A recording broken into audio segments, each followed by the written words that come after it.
Yo, yo, yo, welcome back to the Further Your Lifestyle podcast, conversations on lifestyle, passions, and hustles. My name's Chris Furlong, I'm your host, and I'm super excited to be back here having the conversation with you. Episode 49, it's a big milestone, we're so close to 50, so I appreciate you being here, and it's an exciting journey to get here so far. Now today, I have the absolute pleasure to invite back Ethan Rooshocks, who was here about a year ago or so. Now, Ethan, he's an accountant, he's got his own business, and he's doing some pretty amazing things. In the last year, he's grown his business, doubled his YouTube, and also he's just about to launch an NFT project, and he also got married. So it's been a big year of different things, and the reason why I wanted to have him back was to talk about the things that he's doing or that he enjoys doing that enables him to further his life. And in this case, his lifestyle too. So we're going to dive into that today. We also touch on 2 points which he wished he started earlier. And I think this is super important for anyone that's listening, is that there is things that we wish we all started earlier, and to hear it from his perspective of why, and if maybe there's an opportunity for you to start now and how you could get ahead too. So let's dive straight into it. Appreciate you being here. Enjoy the show. Welcome, Ethan. Welcome back to the Further Your Lifestyle podcast, mate. It's so good to have you back here for a second time. How you doing, man? Yeah, I'm great. Thanks for having me again. It's really exciting to be back. I love doing it the first time, and I've been able to meet some of the other guests and people like that from doing the first one. So I'm so excited to be back again. And I've been listening. I only listened to one of the episodes yesterday. So yeah, I love the podcast and really excited to be a guest on it again. Oh, thanks, man. Yeah, I mean, you're totally welcome. And like, it's not a year, but we're close to a year since we probably first connected, or at least when I was, following you on YouTube and whatnot. And since then, like, I mean, in general, the world's been through a roller coaster of a ride of just everything that's been going on. And I know for you, you've had like a crazy big year of so many different things, with your business growing and, you getting on the YouTube and growing on that. And you've got married and now you're working on an NFT project. There's quite a lot there. And I know we're going to be touching on some different things around, how you're trying to further your own lifestyle and things like that. But I really do want to, just touch on and catch up on you for anyone that, has listened to the first episode. And if they haven't, I really encourage you to go check out the first episode with Ethan. But, let's do a catch up. So what's been happening in the last year, man? Yeah, it's pretty crazy when you put it all like that. I think as we go along in our lives, we don't necessarily, and I know you've talked about it before on the podcast, you don't always look back at where you were 12 months ago. You kind of just, you're so caught up in the moment and you don't really realize what's happened in the last 12 months, for instance. So yeah, it's been, I haven't realized it as it's going, but it probably has been pretty hectic. So my business grew dramatically in 2021. So that was obviously a good thing. I started the year really unsure of how to continue to get more clients. And I quickly realized that the best way to do it is to try and put out as much content and value to people and build that trust up. And obviously, I just started YouTube in late 2020, but I quickly realized that the more content, the more you help people for nothing. Like, it's your own time and you're putting that in.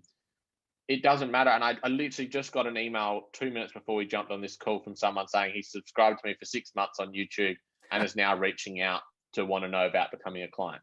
That's awesome. So it's a long-term game. And that first 6 months of YouTube, you don't really get much. So yeah, a lot of focus has been obviously trying to get out as much content. I was aiming for 2 videos a week and I end up with about 90 videos. So I was pretty close for that, getting close to that. And then obviously that translated into the business and the business growing. And then my personal life has been busy, as I said, got married in January. So January was a bit of a time off for me. It's time to kind of stop and reflect. But now it's, getting back into the busyness and trying to launch an NFT project. So that's been a lot of my focus probably since mid-November. And so much time has gone into that.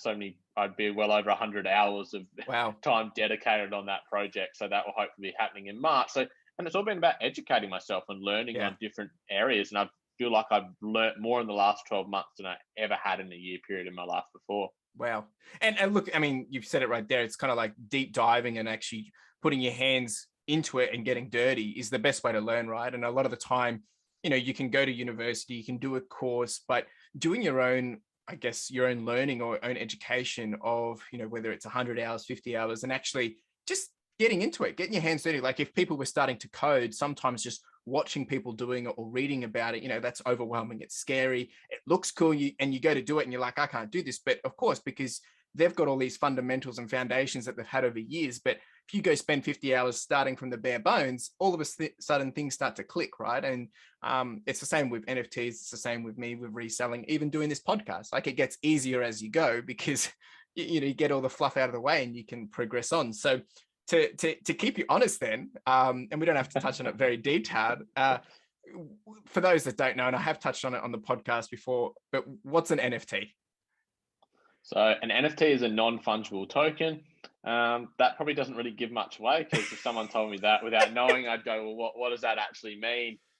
But the biggest or easiest way for me to describe it would be it's a digital asset, but it's verified by the blockchain, which, again, you don't need to go into that detail, but you think of any kind of digital collectible or digital asset, and you've got that verification purposes.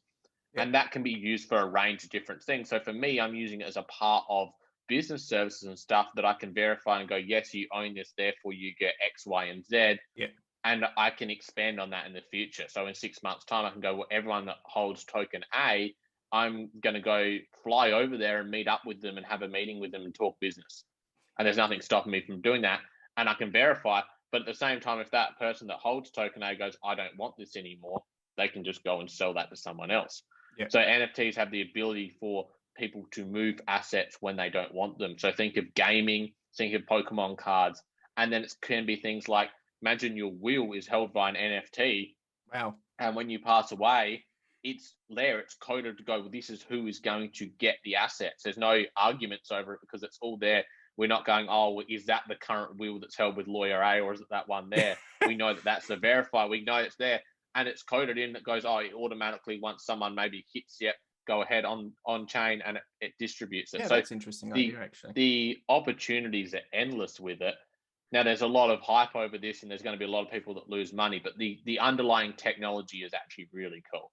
Yeah, and I think that's great, right? And I think the key thing here is that it's, it's early days for it. I mean, I've touched on with Taylor, one of the previous episodes, and there's so much hype, and I guess so many people dabbling in it, right? And you're building your own NFT project, which we'll touch on in a second. But I think it's just really important for people to understand that it is early days. It's kind of like when the internet first came out. I mean, it's been around for years and years, but there's all this uncertainty, but also this excitement, and everyone's hyped, and everyone just wants to be part of it, right? And I think it takes a little bit for it to kind of like settle down, get its groove, or its way of flow into society, because you'll soon find who are the big players, who are the people that are committed, versus who are the people just here to make money, and who are the people that are, actually not that serious about it. And it's like with any trends or anything that pops up, once it dies down, you actually still realize who are the people that are in this for the long game and not just here for a quick buck. And I think that's important to understand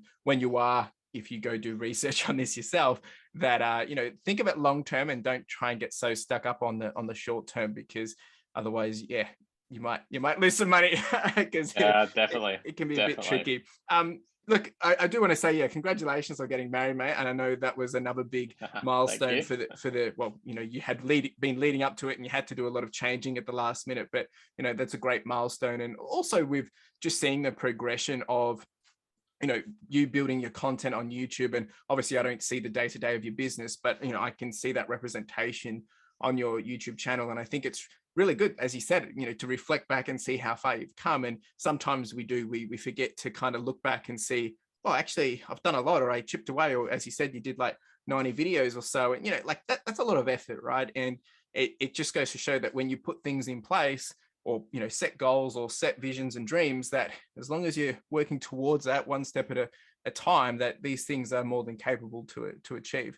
So let's dive back into the NFT project.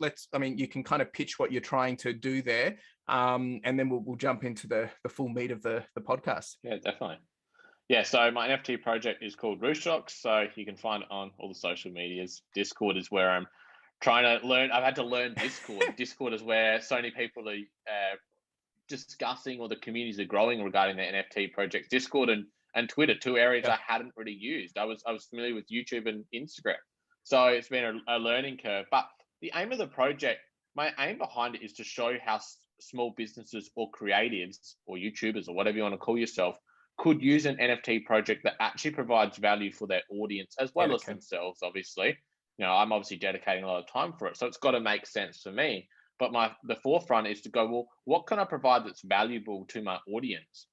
And obviously I do my YouTube videos, but I'm kind of limited there. It's like you do a video and it's to a broad audience, and I can try and interact in the comments and Yeah. stuff, but maybe it doesn't allow me that one-on-one connections. And the NFT project is built around, well, what services do I offer? And now whether that's tax related services of obviously tax returns or tax planning sessions, but then I also do business strategy sessions. So, discussing with business owners on where they're at, how they could grow their business. I've got gifts and stuff, but I've got ideas of how I want to be able to reward holders that own one of the characters and give them an annual gift, or have networking groups. So the possibilities are endless. And the utility that comes with the initial sale, I can add to that at any time. Yeah. So the first 10 token holders, I may go, well, they still hold that in 5 years' time. Thank you for supporting me for 5 years. Let's go do this. Yeah. That's what I really like about the idea is verifying who is actually supporting me. And it's not to say that there's other people that aren't supporting me. You don't have to be a token holder to show your support. True. But it just gives another option, no different to a membership does or a subscription does or a mentor group, all those different ways, but it's just a way to verify it. So I've drawn all the artwork myself, and I'm definitely not an artist. So that's been a real old challenge. But they must be getting easier. It definitely is. I've got a process now, and I know how to do it. But when I first loaded up Photoshop, it was like, oh, what have I got myself into? So I wanted to make authentic. It's not necessarily about the artwork. I think some of them are funny or they're cool. So, but and then these characters are based on, there's different sections, but I won't go into too much detail, but I've got characters that are based on things I like. So I've got the accountant, I've got objects like the soccer ball, and then I've got some of them based on guests like yourself. So we've got the flipper. So it's been a really cool learning, and the learning experience has been worth it just in that. If I didn't sell a single one, then I've learnt so much, which has been really valuable. Yeah, no, that's really exciting, man. And I guess to play it back for those in case they still haven't kind of figured it out yet, but think of it like kind of like a country club VIP or a loyalty program, in the sense that, you sign up as a member, and, the longer you're a member, the more access you get, or some of the different perks you get opportunity to, or, it's like sometimes if you're a regular customer to something, when you walk in the door, you're greeted with, maybe you're getting free drinks for the week or whatever it is. And it's the same mentality, but it's in the digital space. And obviously, Ethan gets to control what he can put to it, whether it's, people that own this membership for a certain amount of time. Maybe one day you can say they'll just have unlimited tax returns or something, but at the start it's just limited to 1 or 2 or 3. And it really is, the world is your oyster kind of vibe when it comes to it, because as you said, you get to choose, and you can change it later to make it more beneficial for those that have stuck around for the long term, but also just, spice it up. And as you learn and see how that space evolves, how you can help evolve it too. So, I mean, and not to put you on the spot, but I know you have a launch close coming up. When can we expect to see something? And of course, all this will be in the show notes, folks, the website, all the details. If it's not there now, it'll be there when it goes live, but his Twitter and Discord and things like that. But when can we expect to see something like this? Yeah, so I'm aiming for a launch mid to late March, I'm thinking. March has always been the goal. There's some external factors that are outside of my control, people that are helping and stuff. So I am time limited on obviously those things. But the aim is to launch in mid to late March. And then the aim is to grow this for 10 plus years. It's not something that I'm going to abandon after a month. And that was my really big thing, is that I want to show to people I am committed to things. And I've done that through YouTube. 18 months journey on YouTube now of showing that I'm showing up every week, trying to put out more content, trying to help more people. So I'm not just abandoning this project. It has my face to it, which was something that was really important to me to go, this is me. So it's my reputation on the line, and therefore there is something for me to lose. Therefore, there is the reason for me to continuously support those that support me. Yeah, no, that's exciting. And I love, when you said 10 years, it makes me smile, because I like to think, where are we going to be in 10 years? And I hope, we can be having another conversation like this. It's just weird to think, because 10 years goes really quick. Right now, it feels like a while away, but it will go quick. And to be able to reflect back on those moments and that journey in between is going to be a pretty amazing experience. I'm excited. I'm excited for you. And you're the type of person that I can stand behind and think, you've got the right intent here, whether it flops or whether it, skyrockets at the start, or maybe it never does, or maybe it does. That's not the point. The point is that you're doing it with the right intent. And regardless of if it goes big or not, there's going to be plenty of value there for, the small amount of people that get involved or the large amount of people that get involved. So kudos, dude. Yeah, definitely. And that's something yeah, I just quickly want to touch on. That's what I really like about the idea, is that if 3 people buy them and they drop $400-500 or whatever, I can make sure that those people will get their values worth no yeah, matter what. So it's not a project that's reliant on selling all 1,200 pieces. If I sell 12, then those 12 people can at least walk away and go that they haven't been screwed over or anything like that. They haven't had a rug pulled from underneath them. They know yeah, that, oh, I got value for my money, and that's really important to me. It's not to I'm not saying these are going to go up dramatically in value and you're going to be able to resell them the next week for more. It's not necessarily about that. Now, if yeah. that happened, great. I'd love for all of my collectors to grow their wealth. That would be ideal. But the risk, I'm taking that risk away, putting all the risk on myself, and therefore there's no risk on my Yeah. community. And I think it's great to have the mindset of looking long term for yourself anyway, like setting that expectation. And it's like with anyone getting into this space, because it's like with anything. It's like starting a YouTube channel. People see other people, oh yeah, they put a video out, they went viral, and now they're making 10 grand a month or something. And look, it happens. It has happened. I know people it's happened to, but majority of people it doesn't. And you start and then you don't see what you're seeing everyone else getting, and you think, what's going on? Am I crap? Am I not good enough? But that's not the reality of it, right? It's just that it's sometimes certain things just happen that way. It's like people that win the lottery, right? Where they do anything better than you. I mean, they purchase the lottery ticket, but at the end of the day, it is what it is. So I think going into the understanding with that expectation from your side, and helping people understand that from people that are going to consume it, is very key, and it's a smart way of thinking. Well, thank you. Yeah, no, it's good. So let's dive into the meat of this podcast. And really, I mean, I know when we caught up, I wanted to really focus on niching down on ways that you are furthering your lifestyle. And I know we briefly touched on this last time when we did your first interview, and we got to know who you are, what you're about, and some of the things that you're doing. But I think it's important to always hear it from different people of what works for them, whether it's to do with exercising, whether it's to do with investing, content consumption. And I know we've picked out a few already, but hearing it from different people always brings better perspective, because sometimes someone might hear it from me and they think, it's not relevant, but they hear it from you and it's like, actually that's got a different spin, or they might relate to you in a different circumstance. So I want to dive into that. And I know we went through and we picked out a whole different things, and today we'll be touching on exercising, relationships, investing, and content consumption. So I'd love to hear from you. How have these areas, and you can break it down in whatever order you want, how have you leveraged those, or how have you furthered your life from using these different areas in your life? Yeah, I think any of these topics are really cool, and I think you've got a really good point there, that the way I may say it may resonate with someone, and it may not with others, and what you say obviously may not. And I think we also lean towards on some of these areas that, and obviously I'll talk about investing and stuff, but I suppose we lean towards what someone talks about a lot. So when it comes to something like, I'll start with exercising, and someone like, I only spoke to you the other day asking you questions on your YouTube channel about running, because I go, well, you might not be a personal trainer, or you're not a marathon runner that runs in the Olympics, but I know you've done these things somewhat level more than what I have. So I go, well, I'll trust him. He's done it. And therefore I'll just get some advice from him. And it might be a bit from you and a bit from that. So exercising is one that I'm trying to further my lifestyle with, because I understand how important it is. And I've always loved sport and things like that.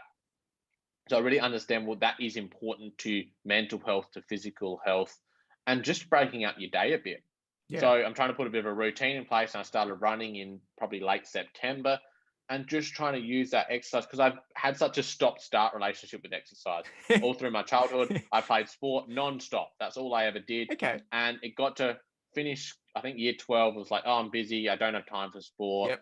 You get into other life things that are happening in your early 20s, and you're like, that'll happen. I'll get back into it.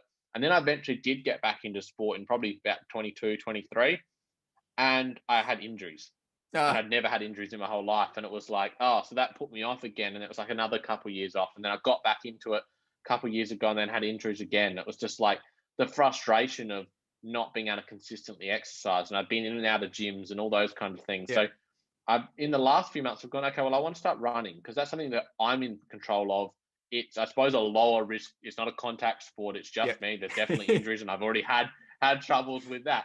but it's something I can focus on, and I can set a schedule, and I can set goals, and they're self-controlled goals that I can go, well, I want to run 5Ks, 10Ks, or Yeah. do I want to run to a time limit? I really like those ideas because I'm in control of them. I can track them. I love tracking things. Yeah.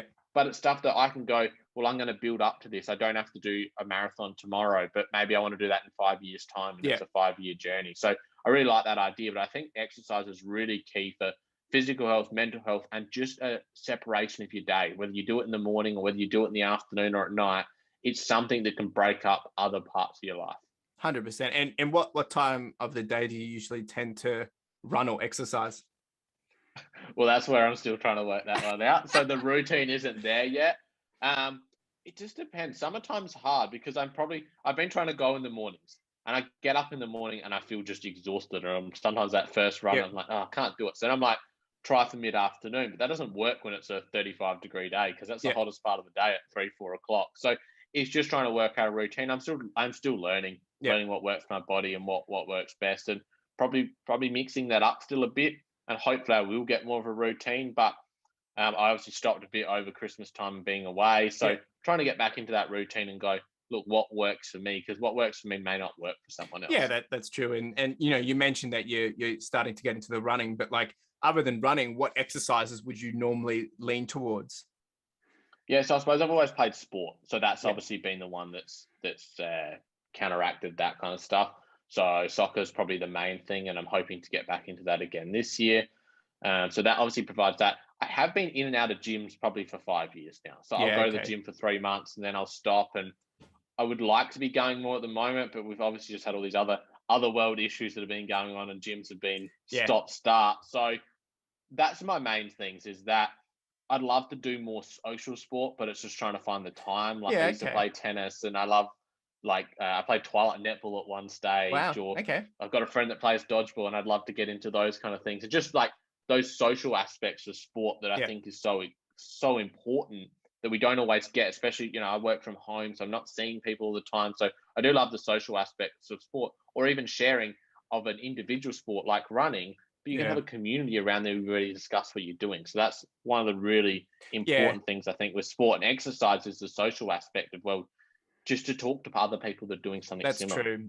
And no, I totally agree. And, being a big runner myself, like the community side, like especially during lockdown. I mean, I love running by myself. Like I love it. And then usually I would run with Carla, my partner, and that's great. But everyone's to their own. Some people don't like talking when they're running, or people just like to get in their own zone. But when it comes to like running events, like I've got a race event this weekend, and it's down near Torquay and along the surf coast and things like that. So it's really exciting for that point. But then you're going to be running with other people. It's not like you're running and chatting with them, but just coming together, all experiencing, encouraging. You've got people cheerleading for you, and it's just a bit of an excitement. And I remember doing that after lockdown, and just how much you realize you've missed it. And I can totally understand how doing some of these other social sports, whether it's basketball, tennis, and all those, how they can be so important for your life, or to further your life, right? Because that might be your key social part of your week or your day, or however it may be. And whereas other people get their inputs and that social connection through other means. But I can totally see how you've kind of got two elements of that exercising. Of it's not just there to keep you healthy and keep you fit and keep you sane, but it's also keeping you connected. It's keeping you interacting with other people, and that you are just not isolated in your own own world. So okay, now that's really, really good. And I think for anyone that's getting into exercising, is like you kind of said, is like set things that you're in control of, right? Obviously a lot of people had dreams and ambitions when we did go through a lockdown period, and you weren't able to go to the gym and things like that. But it doesn't mean you can't exercise or you can't do those things. And as you said, it's hard to actually find those routines. Like for me, running, I love to go out and run, but I should be doing this cross training, doing the weights and doing the strength training, and that stuff, like it's hard work. I hate doing it because I just don't enjoy it. Right. But that's just as important. That's part of the running exercising that I have to do. So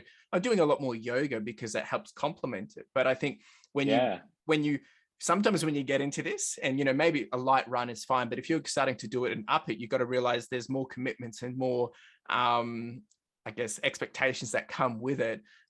as you would know, when it comes to an injury, the amount of work you have to do to get back on get back on path, right? Whether it's doing these certain stretches, or you can't do that, or and it's frustrating, but I think it's a great parallel for life, because you'll make stuff ups, you'll make mistakes, and then you have to adjust. You have to maybe take 5 steps back before you can move forward again and readjust and realign. And sometimes when you look at it from that perspective, you can start to realize, okay, we're all actually going through this. It's not the end of the world. We just got to keep pressing on. Yeah.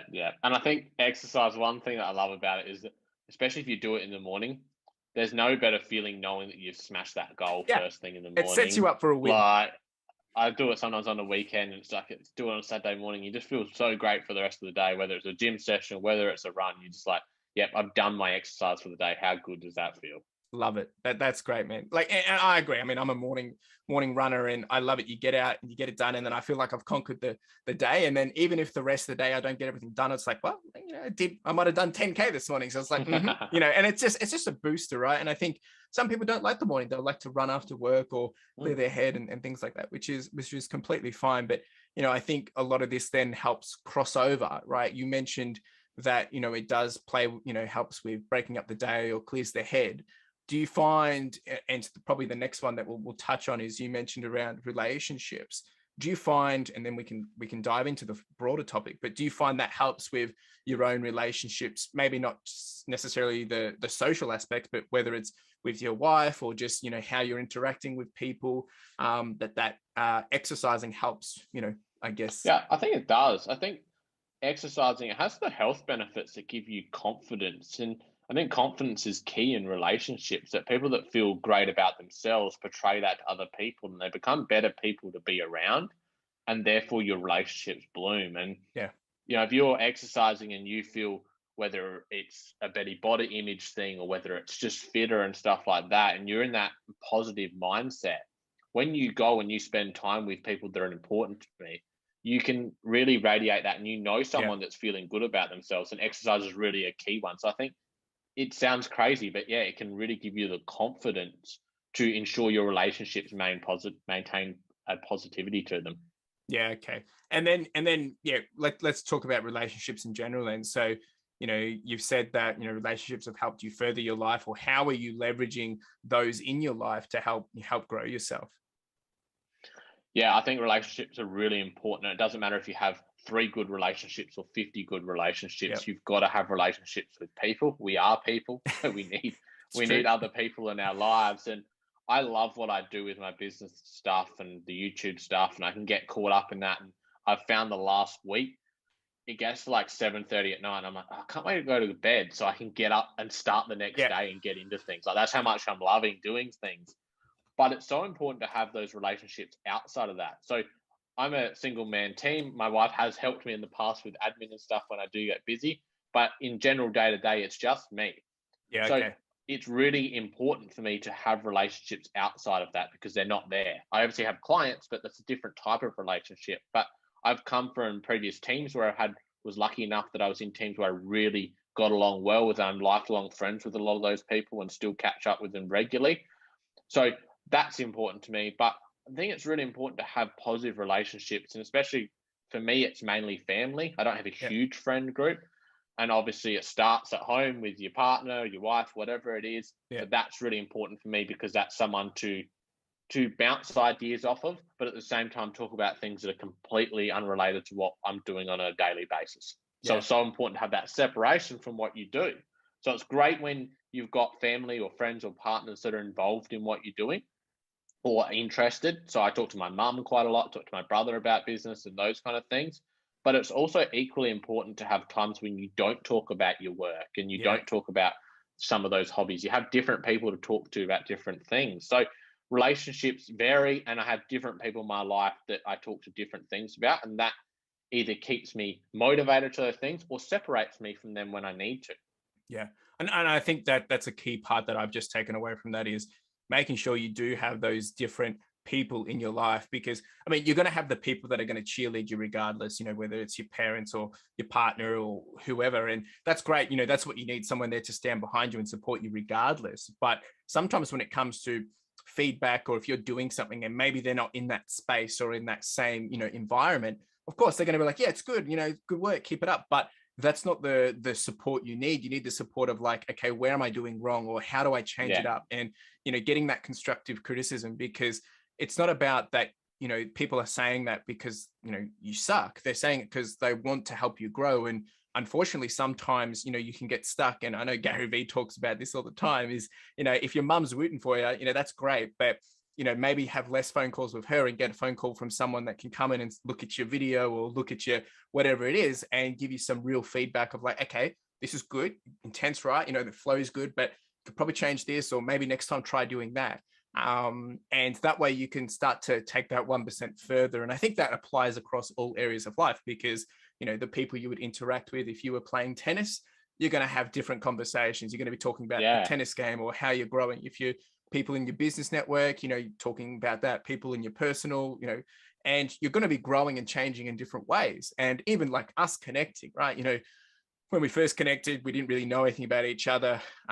We probably never chatted, and then we had you on the pod. But then over the year, like, the amount of time we're interacting on a daily, if not weekly basis has been like, exponential, right? And it's because we're connecting on different things or same interests or areas that we're both trying to grow in.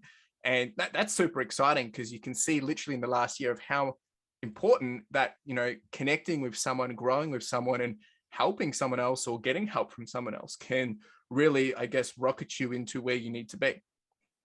Yeah. And I think the other one I probably didn't touch on is the relationship with yourself. You need to have that positive self-talk. And so for me, I know that for my business and for my YouTube channel and for my NFT project, the only person's opinion at the end of the day that is going to matter is me, because I'm the one that has to live it. Now, there's going to be other people I take things from, and it depends. Each person is different. So I think if you've got a partner, it's really important for them to be on board with what you're doing, because they are the closest to living your life. They're living a very similar life, because you're either living in the same house or you've got the same goals, or etc., especially if you've got kids. Yeah. But then there's other people in your life that you might want the support from, but maybe you've got to distance yourself. So I'm lucky that my parents are very supportive of what I do. Yeah. But at the same time, I'm not reliant on them. And same with my partner. They're not business minded. So I don't expect them to sit there and want to talk business 24/7. So that's important, that I know I've got their support, but I don't need their daily input. Yeah. That's not them. They'll give it to me if I need it, and that's different. If I want support on my YouTube channel or business ideas, I might go to someone like yourself and go, well, I know you're a bit more minded in that area. You're doing similar stuff, and therefore we'll chat. But then it's important to have, the closer you are with someone, the more connection points you need. So something I love, I can chat to you, and we chatted about Star Wars just before we jumped on here. So it's something, we've got other mutual things that helps build that relationship, that maybe then it builds trust. You know that people are liking similar things, so therefore you're more comfortable to talk to them about further things. So it's really important to have a range of different relationships, but I think that is a key one, is that relationship with yourself and being positive about yourself helps you be a better person in relationships with others.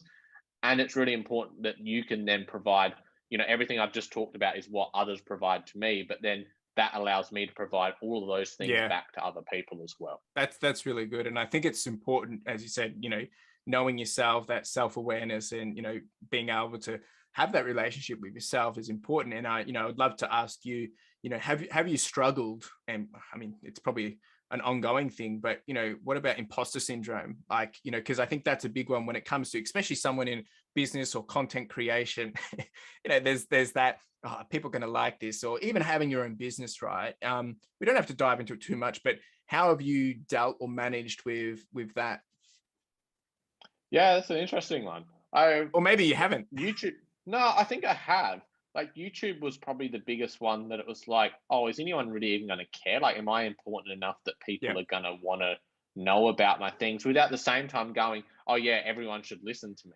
So it's that balance of giving yourself the confidence to go, I'm important enough that people want to pay attention to me, want to consume my content.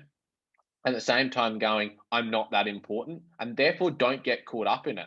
And it's a harsh thing, but I've had to tell people in the past and go, do you really think you're that important that these people care about that minuscule detail about you? You're not. So therefore don't get caught up in it. Yeah. Like, we get so caught up in going, oh, like, oh, is my hair sitting right? Or did I pronounce that word properly? No one cares. Like, you're not that important. Yeah. Therefore, don't get caught up on that. They want to watch your content for what it is. So, Yeah. yeah, it's an interesting one. And I'm going through that again with my NFT project. Going, will anyone buy this? Will I even have one person buy this? Am I that important? And then I go back and go, well, who cares? Yeah. Like, if it flops, I don't care. So I think it's probably a strength of mine that I don't get too caught up in what other people think of me. And YouTube has really helped with that to go, well, I'm just going to do this. Maybe 5 years ago, that wasn't the case. Yeah. I probably wouldn't have had the confidence to do that. So, and it gets easier as you progress, but you know, Definitely. I can relate to this in the last 24 hours. Like my video that I dropped yesterday on my personal channel, you know, I was running late. I was behind. I hadn't done the thumbnail. And they're usually, if anyone's in the YouTube game, you know, thumbnails and titles, I help, you know, that's the click through. That's what people are going to click through to actually watch the content. And, you know, usually I spend up to 30 minutes building out these, you know, send them to a few people, get some feedback, which one are you clicking? And I didn't do that because I was behind schedule. And so I just kind of grabbed something, put something together. I probably only spent 10 minutes on it max. And that's got my highest click-through rate. It got 15%. I was like, what the heck? Like, you know, the ones before this, I've spent so much time on this sitting at like 5, 6, 7. And this, you know, didn't even think about it. And I'm just like, stuff it. It's good enough is done, right? And sitting at 15%. And I was like, it just goes to prove how much we overthink things, or like we worry about 100%. The minor details and things like that. So, you know, you're not the market. The market's going to control what it wants. The audience controls it. You can't control it. I've done plenty of videos where I'm like, oh, this is the best video ever, and then it doesn't go, and you get frustrated. And then it's the other way around. And then you put something else out, and it's like, and you learn from that. You learn from it, and you adapt. But it is, it's the joys of content creation. Love it. It's just blows my mind. No, I really appreciate you sharing the stuff about the relationships. I mean, they're super important, right? And the good thing is, like, the more you grow, the more you become self-aware, and you can learn to how to interact with people. And, you know, there's no perfect way of doing this other than, you know, we're all in this same game together. And, you know, as you said at the start, you know, we're people, and we need people to be able to continue to be great people and good people, because we don't have all the answers. The next topic that we were going to touch on was investing, which I know is, you know, very broad and very it's an interesting topic in the last 30 days. And, you know, we've seen the ASX and the, you know, the New York Times, the New York Stock Exchange drop. And, you know, I think, you know, it's dropped a good, I think, anywhere between 6-7% in different places. And, you know, I've lost a lot of money in the first, you know, 30 days of this year, and it's overwhelming. But we don't have to touch on that. But investing for you, how has that been important for you to further your life? Yeah, it's something that I always was interested in. Obviously, going into a finance field, you had to be interested in investing. And I did a video on my channel 3 or 4 months ago talking about why I didn't start investing. I think it was 23. Yeah. And I wish I'd done it at 18. But it was that confusion of going, I think that imposter syndrome comes in and go, well, am I like good enough to invest? Like, isn't that just for rich people? Like, do I have the right to invest my money? Wow. Like, or should I just be putting it in the savings account because that's the easy option? And what I wish I'd done earlier is you learn so much through about investing. And for me, it's really not that much about the money side of it.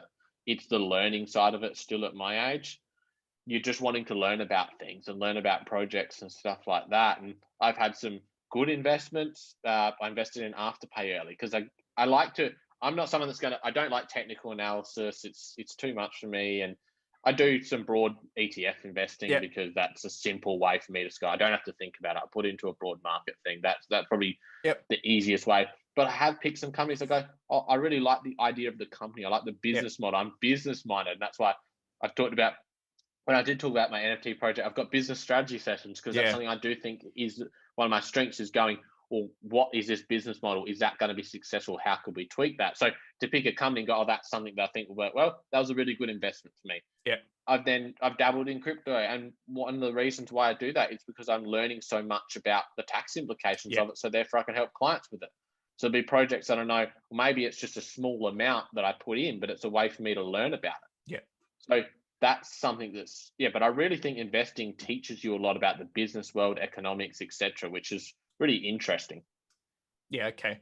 And look, I mean, I love how you kind of answered my next thing, and I wasn't going to, I mean, this isn't advice for anyone that's listening either, what you should invest in and what you shouldn't. But, you mentioned that you do have a broader portfolio in terms of ETFs, and you have dived into some of the more, niche or narrow companies. But, with that, I think with the investing part, you said that you wish you had started at 18, and I know we're going to touch on that later around some of the things that you wish you had done earlier. But, if you had started earlier, is it just a matter of like, you wish you had done the research, or you wish you had just started putting money in earlier? I think it's a bit of both. And it's earlier is not even probably the right term. It's when you've got an idea, it's like, why don't you dive into it a bit deeper? So I can go, I wish I'd started earlier and in stocks. So I wish I'd done that at 18. But I suppose I did invest in a range of things because I've now got such a broad thing. But it's when something comes along, I wish I had done more in crypto earlier. I wish I'd done more in NFTs earlier. Yeah. So sometimes we come across these things and we're a little bit, and I'd rather double small amounts and learn quicker. And sometimes I just go, I'll do one thing and I just let it sit. Yeah. Why not just try a few things and then you work out what works. So even ETFs, I've only touched in the last 18 months or so. So I keep saying earlier, but I'm like, well, I'm still missing those opportunities. So I can fix that going forward. So, but you did mention about broaden. I do have probably quite broad, and some of them are small amounts, but it's just learning.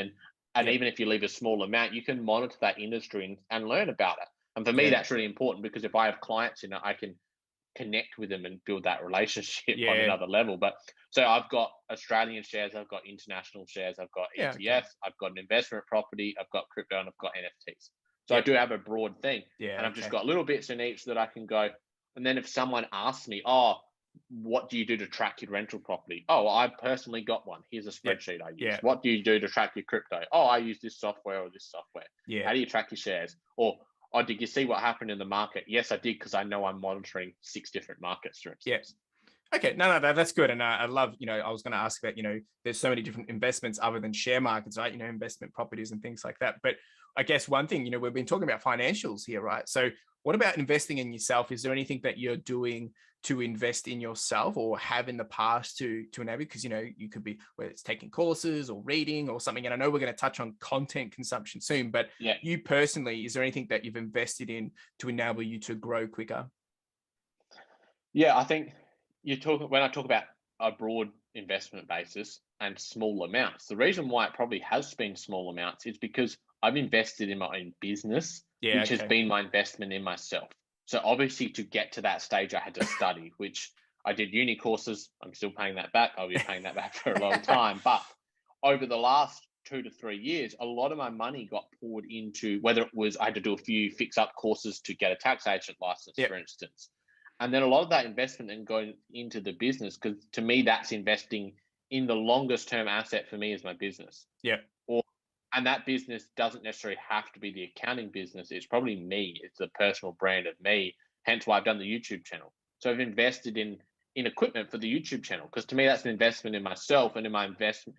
I think we can get caught up in what returns our investments can get, whether you're chasing a 7% return on the stock market, whether you're chasing 100% return on crypto, or whatever you're trying to do. But for me, the more important thing in the long term is how can I have income? Because at the end of the day, the income is what's going to support me. If I can make 100 grand a year, that's going to be, I have to have a massive portfolio to be able to do that with shares or property. So if I can then have an income that supports me, and the most important thing, that income is derived from something I love doing, that is what I want to invest in. So I'd happily sell all my other investments if there was an opportunity to grow my personal ability to earn an income that I love doing.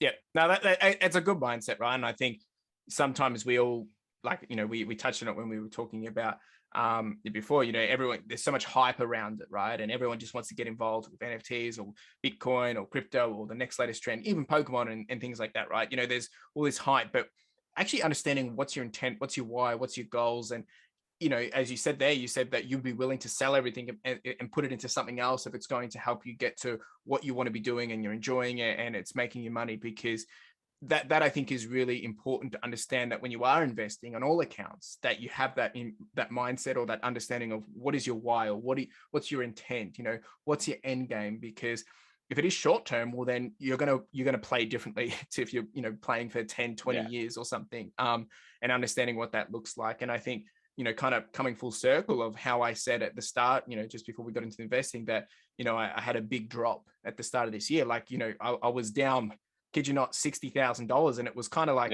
whew, I'd had lost a lot before, but to have that dip, it's kind of like, you can just feel like this big sink in your gut. But when I zoomed out, I realized, well, I've been doing this for 8 years, but that's nothing compared to what I've grown over the last 8 years in terms of being, having invested monies or invested stocks or whatever. And, now it's starting to crawl back up and we're going back up again. And, and it's that roller coaster, but I think it's so important to understand, because I'm thinking, well, at the end of the day, yeah, I've lost a lot right now, but I'm actually only just as bad as I was 4 months ago. So it's kind of like, it's really nothing, from an 8-year journey, and I'm planning to be in it for another 8, 10, 20 years. So it's like, having that mindset really, really changes the game.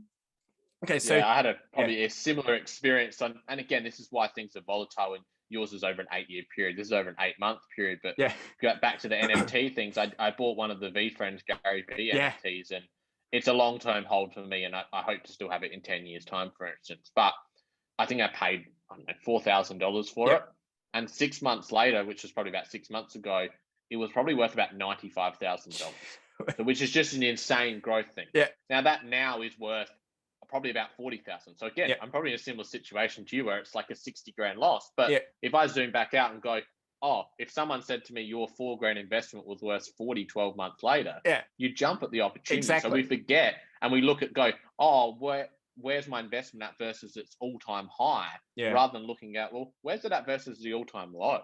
That maybe is a better thing to have your mindset. Now, if we could all sell at the highs, we all would. We'd sell at the high and we'd buy at the low. No one can do that. And therefore, why judge yourself on that? Like, if you sat there and judge yourself and go, oh, I lost that money, and, oh, what am I going to do? That's a year's worth of weight. Like, your mental health, it's just not good for your mental health. But it's so true, right? It's such an important thing to understand. And it's a pulse check, right? I mean, I know we can chat about this for a very long time, so I'll stop it there. But I think that's a really good piece of advice. Understand what's your lowest, rather than just understanding what's your highest, because then where you're at the moment, is that closer to a higher, or are you actually close to a lower? But even if you're close to a low, you're still above your low. So it's like, it's really not that bad. So and you still got something. If you spend that money on food or something, it would be zero. Exactly right. So the last point then is content consumption. I'd love to hear, and it's different for everyone. Some people focus their time on, education, or, TED Talks, or, what they're watching, or who their go-to podcast is, or who their go-to influence is. And content consumption, we can take it in so many different ways. And I'd love to hear from you of, what are some of the things that you like to go to get that inspiration, or to get some, level of influence, or that you just find yourself always listening to help further your life? Yeah, I could probably break my content consumption down into probably 4 areas. Okay. So for motivation or inspiration, I'm a big Gary V fan. I know I probably talked about it on your podcast. I talk about it a lot. It's just someone I resonate with. I love a lot of his theories on things and his reasons why. And at the end of the day, I love that most of his focus is on providing value to people. Trying to give 51-49, giving more in a relationship than what you get back will always put you in the ability where you can feel comfortable with what you do. So that's probably the biggest thing that I try to take in my life, is always give more than you receive. And therefore you can always live and go, well, I gave everything I could. And then you don't become reliant on what other people give you. You become reliant on what you can give out. I think it's all about the more self-control you have on situations, better. So I really like a lot of his content for motivation and for business. He does a lot of in-depth things that are actual real-world advice, which I love. So I love that. Then I try not to mix it up with too many. I don't read a lot of books and don't consume a lot of content in that area from others, because I found something that works for me. So I know that I get a lot of what he says, and I don't need to then consume 6 different other people's opinions on things, because that works for me. I suppose the next area is actual technical business knowledge, and I need to do that. And it's probably an area that I probably need to do more of, because obviously I have to consume stuff to keep up to date with tax laws and stuff like that. That's the boring stuff. It's not the interesting stuff, and it's when it needs to be. So I did a course not long ago, a 4-day course on crypto. So do you have to do that like on an annual basis or something? Like I have to do 100 120 hours over Wow. 3 years or something. So Wow. there's Okay. it's about 40 hours. So it almost works out to be about an hour a week of when you're actually working. So I Jeepers. did a training course on Zero accounting software yesterday. So Okay. you're doing those things through the year. Hopefully this year you'll be able to go to some conferences and stuff that might be a 2 or 3 day event where you can cram some of that in. Yep. But yeah, that's something I have to do. And it's probably something I want to do more on in particular areas and go, I really want to know more about these so I can help clients with it do that. So Yeah. that's just something I have to do. Quite interestingly, through the day, I consume a lot of comedy content. So I'll Okay. have comedy podcasts and stuff running most of the day. These things live in my ears, I'm pretty sure. And it's a way for me that I can sit there and work, and I'm someone that can work and listen at the same time. Okay. So I love doing that. I hate them when I'm video editing and I can't listen to something else because I Yeah. have to listen to myself. But yeah, that's another area that I consume content in because I'm like, it breaks things up for me that it's something light that I find podcasts are good because I can tune in and out. If I'm concentrating on something and I miss a bit, it doesn't really matter as much. Yep. I consume music as well while I'm Yep. doing stuff. But yeah, I really love comedy podcasts. So that's a Yeah, really okay. important thing for me. And then obviously you have your consumption outside of work hours. I love watching TV shows. I really love going to movies lately. That's something that's really big on me that I feel like Okay. daily I'm like, oh, I wonder what movies are on. I'll Yeah. go to the cinema and I really enjoy that experience. So that's another area I consume content. I think it's really important to have a mix of, that inspirational content, no matter who Yep. you are. I think there should be some kind of inspirational content that's good for your mental health. It's Yep. just that positive reinforcement. Obviously, whatever you're doing, normally there is some kind of technical knowledge or some kind of content you consume around your work. Yep. And then it's important to have those content consumption that is completely irrelevant. You want to have something that is that takeaway. Yeah. Okay, no, it's good. I mean, you've covered all all elements there. It's really good, and I think it's important to have those different. I guess it's kind of like a Venn diagram, whether it's for fun Yeah. or leisure, and the stuff for business, and all that, because it's important. And as you said, everyone each to their own, and everyone's going to be different. Like for me, when I'm running, that's when I'm consuming audiobooks or podcasts or music. But then also when I'm doing script writing or planning, or I put on a different kind of playlist to try and just get me to that zone. And through the day when I'm listing and stuff, that's when I might be catching up with other people's content and hearing it, or, there's a stuff that I want to learn and listen about, and you can have it in the background and just consume it. And it's interesting how everyone does it differently. And, like I hated reading books because I just get tired. But then when I realized it's like, I feel like I'm missing out, like, because everyone's like, the best book ever, then it changed my life. And I'm like, oh, here we go again. But then I found a way to listen to it. And then when I started listening to it, I realized I'm like, oh my gosh, I have missed out on so many books for so long. And, but, I think it's really important. And I love the idea how you said about, going out and also, doing those different things outside of just your own, world or whatever. I mean, for me, I haven't really been a big movie buff, but I've been really enjoying playing video games because it's something that kind of it changes everything. You literally have to switch off from business mode or podcast mode and all that, and it's a great way to reset. But of course, now that we're starting to open up, you can start to do more of those activities outside of home. And I did go to the movies the other week. And, it was a great experience. Went out for some dinner. We went to a movie, and it was just great to have that conversation, but, consume something different and share that experience with someone too. So Yeah, it's I great. love the sharing of experience. And what I love about the personal content, I suppose, the stuff that's not work related, I love having stuff that I can talk to other people about it. Yeah. So if it's a movie, if it's a TV show, or even if it's a podcast, something comedy related, whatever, it's great to be able to share that. And that comes back to everything we talk about relationships, is that that's what helps build your relationships, those common interests. So whether it's a conversation with you about Star Wars, or whether it's a conversation with my brother about a comedy podcast, it's that sharing of your content that's so important to maintaining relationships and having common interest points. It is. It's funny because a lot of the time you don't realize it, but even just reflecting now, and I'm like, every time before we catch up, I'm always thinking how we actually connected, right? And we stumbled upon each other on YouTube, but like, I'm trying to think back, why, what was the thing that stood out, right? And you reflect on that. It's like, because obviously something resonated. And I think that's important, because the more we show, not about that you have to show everything of your life, but, being willing to have that different conversation. Or, when someone does ask you about, what did you do this weekend, or what, there's always that cliche small talk. Oh, how was your weekend? And everyone says, yeah, it was good. And you don't really say anything, but, I encourage you, if someone asks you, how was your weekend? Like, call their bluff, humor them, and actually tell them, oh, I did this, or I went skateboarding, or because it's going to really change the conversation. All of a sudden, you're going to realize, okay, were they actually curiously interested, genuinely interested, or were they just doing it small talk? But also ask other people. Like it's a great way to learn new things. And you might not have realized that someone, was training to be some special athlete, or maybe they compete at, a state or national level, because you've never asked them, right? It's like, and being willing to actually ask and curiously know, I think it's a great way to further your life, right? Because you're going to be consuming, it's not content necessarily, but you're learning so much more of this stuff that you didn't know, and what you don't know, you don't know. So the more you can kind of take it, it's like, oh, curiosity, we thrive off curiosity. Yeah, there's more to us than what we do for a living. So surprisingly, I've had clients that have reached out to me, and just from my YouTube, I have things in my background just over here that is like stuff that's important to me. And I've had clients reach out and go, oh, I knew you were the accountant for me because you love Iron Man and you've read The Barefoot Investor. Yeah. Like, so it's straight away, it's a common talking point to go, oh, what did you think of this? Or what did you think of that? So we're all human. We love different things outside of what we do. And there's a good chance that we can connect with people on other levels, whether that's video games, whether it's movies, TV shows, podcasts, books. There's so many different things. And I'm sure most people that you deal with on a day-to-day basis consume content as well. So why not talk about it?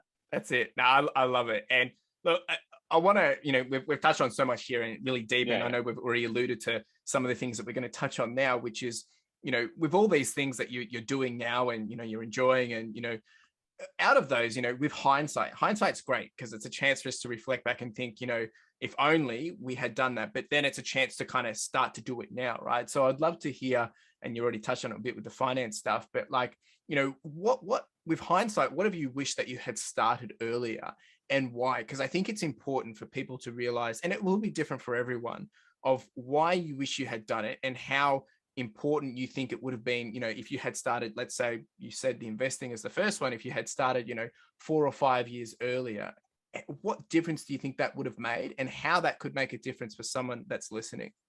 Yeah. So I think the investing one, we'll start with that. If I'd started 4 or 5 years earlier, I'd love to see, one, the monetary growth of what a portfolio looks like with an extra 5 years. Even if you're putting $5,000 in a year, well, that's another 25 grand you've already invested, let alone the growth of that. Yeah. And then you can obviously talk about the lessons you've learned. So, you might have gone, oh, I discovered ETFs much quicker. Therefore, I would have rather put all my money into that, because maybe you wanted to just invest in something where you didn't have to put any thought into it. You just put the same amount into the same ETF every month.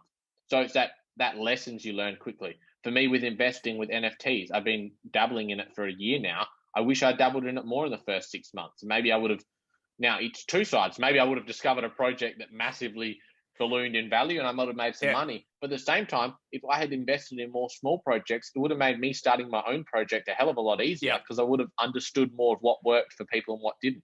Yeah. So it's having multiple reasons why it could have furthered my life by investing earlier, of not just the monetary gain, because most people probably think, oh yeah, maybe wish they invested earlier so they got richer quicker. It's not that. It's the lessons I would have learned quicker, and therefore being able to apply them earlier. Yeah. Okay. Which makes sense. I mean, it's like, it's one of those things where it's like with anything, right? You put the work in and you're not seeing the result, and you probably don't see it for another 5-10 years. But I think with the investing, if I could recommend to anyone, like most people, when they start, they feel like, oh, what's $50 going to do? Like, they don't see the difference, and maybe they see it go up, a couple of percent, or they've only got a couple of cents on it, maybe $2, $5, and it's like, not really getting it. But it's that consistency over a long period of time. And as you said, if you had put $5,000 a year over 5 years, it's 25,000. But if the return on average is 7 to 10%, that starts to compound so quickly. And usually, I don't want to butcher the quote, so people, please do your own research. But I think compounding starts to really pay its big dividends starting from 7 or 8 years. Right. And then from that point, that's when you start to see the momentum or the snowball effect really start to pick up, which is why it is so important that the first years before that, 7 to 8 years, that you are putting that consistency in. It doesn't matter if it's $10, $20, or $1,000, or it's like with running or anything, right? That's when things start to really, you can snowball, build up that big foundation, and then you can apply it, or it will start to execute. And it's the same with knowledge or learning and going through a career. Like, when you first go into a job, you're a graduate or you're a newbie, you don't know what you're doing, you got to learn. First couple of years, you're still making mistakes. That's fine. That's expected. But once you start getting closer to that 5 to 7 years, you've narrowed down, you've niched down, you've got a set of skills, and you're less likely to be making those mistakes unless you go start a whole new career again. And that's when you can start to then say, well, you can start to have that authority to demand more, a pay rise, or you're getting to the next level, you're leading a team, you're influencing people, because you can't just go in and start doing all that from day one because you have nothing behind you. You're just literally another speck of sand in a big ocean of people all trying to build themselves. And I think that's a great parallel to it, because you cannot expect that whatever you're investing in, as I said, whether it's yourself or the money, it's going to come over time. The sooner you can do that, the sooner you can realize that, but understand, and I'm the same. Like, I invested when I was 21. If I had started when I was 18, now I can see the benefits of it, but it's scary, right? And I really encourage people, just start asking questions, see how you can do it. If you can afford $50, that will change your life in 8-10 years if you can do that on a weekly, monthly, or however regular basis. So that's really, really encouraging to hear, man. And then the second one I think you had put was around that you wish you had started earlier is community. And I'm really curious to hear about this one. Yeah, so I wish I'd started to build a community around myself earlier and backed myself that people would be interested in that. Or even if they weren't interested, that I was interested in seeing that journey. So like you said, you reflect on things and you reflect on, where was I at 12 months ago? And imagine if you documented that whole process from the start. And I think that's really cool with what you're doing with the reselling. Yeah. Is you've done that from the start. So now in 10 years' time, if you're still doing it, you can go, there's a whole documentation process of where you were from start to finish. Yeah. So I think content creation, I wish I'd done earlier, because people love to watch the journey of someone from where they end up. And I'm definitely not there yet, but you can see all the steps I've taken to get there and actually show that. And so many big content creators now, how many times do you go back? And I was only watching someone the other day that has tens of millions of subscribers, and you go back and see their first videos and you go, oh, wow. So building that community, and obviously I'm doing that through multiple channels of the business and the YouTube channel, and now hopefully the NFT project, is building up a community that you can contribute to and be a part of. I think is really important. And the earlier you do that, and doesn't have to be your own community, it may be just contributing and having that confidence to contribute. And it doesn't have to be educational. What about if it's one of your favorite comedians and they have a community and you just want to get involved and you never were brave enough to call into the radio station or contribute something or send them a message? Why not do it? Because I feel like it snowballs. It does. It increases your confidence. It maybe makes you want to go do it again. Or maybe you learn that, I don't really want to be a part of that community. But the quicker you do things, the better.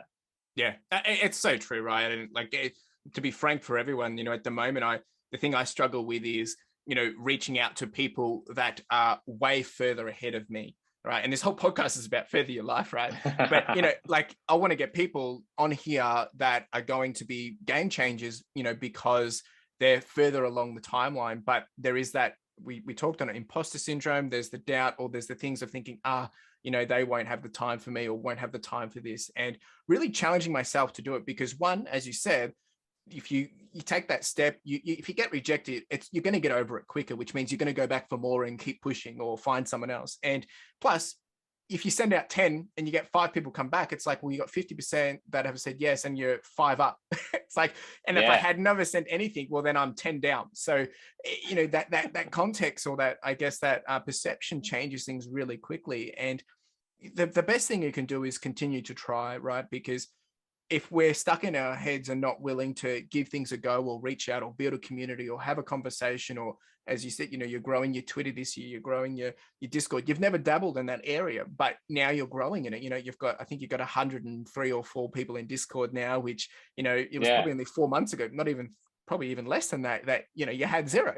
And you've had to learn so much, and you're getting, in a whole new space. And it's the same for Twitter, building new ways of connecting. And because everyone connects differently in these different areas of social media, and people hate Facebook, some people love Twitter, vice versa, right? And I think it's important that if you're not willing to commit to something for a long period of time, then you can't expect to get results, right? Because it kind of comes back to the investing one. It's exactly the same community, because you're investing into people, you're investing into, whether it's a small community or big community, what you put in is what you're going to get out of it. And there's some talking to myself here as well. So I really encourage you sharing that, because it's always great to hear perspective from other people in all the different areas. Before we wrap up, two things that I want to, if anything that you kind of want to leave with the audience before we finish up. Yeah, the biggest thing, and I touched on, I think I finished up the last one with, is just starting things. Yep. Like, I think it's the easiest way to further your life in general, yep. is to start things. Because the quicker you start things, the quicker you can decide whether you continue or you stop. Yeah. So whether it's exercise, whether it's eating healthy, whether it's building relationships, whether it's business related, whether it's content related, the quicker you start on something, the quicker you can't build the snowball can't happen until you start building the snowball. Yeah. You have to start somewhere. It's and simple, by just really. starting something, it just builds so many of these things cross over into other areas of your life that you don't realize, that maybe a positive eating attitude and eating healthy may improve your ability to exercise. Maybe it improves your relationships, or maybe it increases your confidence that you start a business. Like, you never know where that crossover effect will happen, and you don't know it until you try something. Love it. It's so good. And where's the best? I know I've asked you this before, but now where is the best place to come over, follow you, and find out all the stuff and to follow the journey? Yeah, so obviously I've still got the YouTube channel. I'm closing in on 2,000 subscribers. So I think when we first spoke, I was just under 1,000. Yeah, you were. So that's been cool. The biggest place at the moment for me is honestly the Discord, because it surprised me that how many people are contributing in there and answering each other's questions. Yeah. And some of the questions people are asking, and they're about a range of things. It's tax related, it's crypto related, it's NFT related, it's business related, personal finance related. And suddenly people are going in asking questions, and I'm like, they're challenging me. Yeah. So they're challenging each other, and it's been a really cool start to a community of going, oh, wow, like this person's either invested in this, or this person's got a question about running a business, and other people are like, oh, well, I did this. And I think that's really cool. The fact that once you can build a community that then interacts with each other is honestly the greatest achievement I've ever had when it comes to business. It's like, oh, wow, people are interested enough to help other people in my community. So I'd love to see people join that. Awesome. Obviously, I've got the NFT project coming up, but for me, I'd rather provide value to people first, and then they buy into that. I'm not just saying I'd love for people to go and buy the NFTs, but I want them to feel like they're going to get value out of that first. And the way Discord works is, I mean, so we've got the link in the description and details below, but it's kind of like an invite only kind of thing. Like, you can't just search up for it, can you? Like, is that correct? Yeah, I think there's the ability that you, in some areas, and can promote, but the general thing is you get an invite link. Yeah. So the way I'd liken it to those that maybe have been around the internet for a bit longer, it's almost like forums back in the day, where you'd have a community in a forum, and that's where people are going. That's true. And the Discord allows you to have, you've got different channels in different areas, and people just interact, and people have got them. I've seen people have it for their friends group. Like, it's an interesting, and it's a learning experience, definitely. But yeah, a really cool area to interact on a more personal basis than what I can through YouTube. Awesome. I love it, man. I'm so excited. Like, I appreciate you coming on, and we've had some great conversations, deep conversations, and there's a lot to take in and digest from this one. And I encourage everyone that's listening is, if there was something here that we did speak about today, that, go join Ethan's Discord and jump in there. I'm in there myself, and ask him some questions. If you want to know a bit more, you can reach him there. Otherwise, all his other socials are down in the details below, and you connect on Twitter or Instagram, YouTube, all those great places, right? And I've really appreciated growing in the last year with Ethan, because, as I said before, we have been connecting almost on a daily basis of recent, and it's really great to be able to see how far he's progressed. And I think that's the other reason having him come back is so important, for you guys to see that what he's achieved in a year, and that change in growth, and where he's going now. And the good thing is that this is possible for anyone that else is listening as well. So really, it's all about furthering your lifestyle, right? So I really appreciate you being here, Ethan. Yeah, mate, it's been a blast. No, thank you very much. I love coming on here, and I'd come on here all the time. I love it, and really can't wait to see what else you've got planned for the podcast in 2022, because it definitely helps me further my lifestyle listening to some of these great guests you've got on. So I'm really excited for the future, for not only myself, but for yourself as well. Thanks so much, mate. Well, you have a wonderful day, and we'll talk soon, man. Thanks, mate. Cheers. So there you go. What an awesome episode. And I think there's some really big takeaways here. But the number one here for me is understanding everyone else's journey does not necessarily mean it's going to be the same for you. But I think it's important that we hear from other people, hear how their journey has, come to pass so far, and see what we can take from their lessons, take from their mistakes, take from their journey, and see how we can use that at our own advantage. I did this episode with the intent so you can hear his perspective on what he's been doing to further his life, whether that's exercising, investing, his relationships, and so on. But how you do it will be different, but there might be something here that you've been able to take away. I would really encourage you to see what you can apply from this episode, from this conversation, and I would love to hear from you. You can connect with us via Instagram, that's at Further Your Lifestyle, or via Twitter at Further Your Life, or you can drop us an email at hello@furtheryourlifestyle.com, and I would love to continue that conversation with you. If you've got a question or something that has resonated with you, let me know. Let's continue the conversation. And secondly, the other thing that I wanted to bring to your attention is go get involved in Ethan's community. He's doing an amazing NFT project. There's some really exciting things to come there. But he's just a great guy and he's got some really good knowledge and understanding. I think it would be a great opportunity for you to go dive in to his community and see what you can learn from him. I've learned a lot from Ethan already. We're almost talking on a daily basis at this point, and it's been great to be able to see his journey. Of course, I would also love to encourage you to, if this episode resonated with you, or maybe another episode has, or you think it might help someone else, if you could please share it with someone else, if you could share it with them, or maybe just share it in your own social feed. That would mean the world to me. I have a goal to grow this podcast this year, and the best way I can do that is with you. And you listening helps me big time. But if I can have that little extra support, we can get this podcast in front of a lot more people. And I think we can further the lives of others so much more. Appreciate you being here. Of course, as I said, if you've got any questions, comments, do let me know. Otherwise, you have a wonderful day. Cheers. Now, if you didn't know, we do have the podcast merch, and this is with a key focus of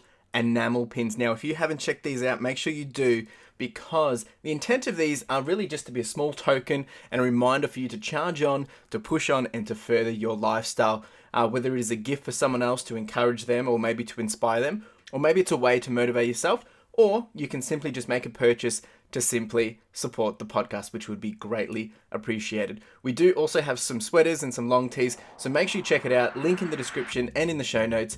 Really do appreciate it. Cheers.